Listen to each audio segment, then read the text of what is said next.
You're watching KSPF Channel 1. Bedlam.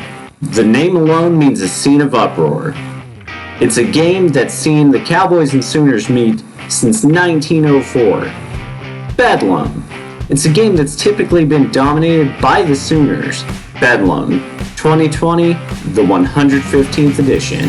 Let's talk about the history. The first game was played in Guthrie, Oklahoma in 1904, 3 years before Oklahoma would even become a state. The Cowboys got absolutely demolished in that game with a score of 75-0. So at this point, the school was called the Oklahoma A&M Aggies, and they wouldn't score their first points against the Sooners until 1914, whenever they would lose 28-6. They would go on to get their first win in the Bedlam Series in 1917 with a 9-0 victory. With 114 games already in the record books, the Cowboys have eclipsed a mere 18 victories, and the Sooners have taken an incredible 89. What's a little bit incredible about this series is that while there are 7 ties, the two teams have only experienced overtime twice, and overtime was won once by each team, the Sooners in 2012 and the Cowboys in 2014.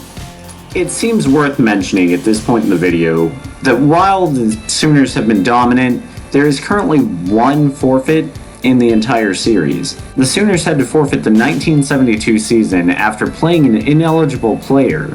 They had to forfeit 8 games that year, and one of those includes Bedlam.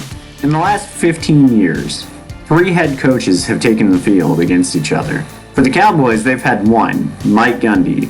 Now, while Gundy is familiar with the Bedlam Series, he's not exactly the most successful coach. Gundy has had a record of 2-13 in this series since taking over as the Cowboy head coach in 2005. Lincoln Riley took over as the head coach of the Sooners in 2017. He currently has a 3-0 record in this series. He replaced Bob Stoops, who was 10-2 against Mike Gundy. Now, for the Sooners, they've had terrific talent that has gone on to be NFL caliber. You have Brian Bosworth, Adrian Peterson, Sam Bradford, Baker Mayfield, just to name a few. For the Cowboys, you had Thurman Thomas, Barry Sanders, Dez Bryant, and Tyreek Hill. Now this year, both teams have exceptional talent on both sides of the ball. But we'll get more into that next week when we talk about our score prediction and who's going to win that game. Thank you for watching, and as always, go Pokes!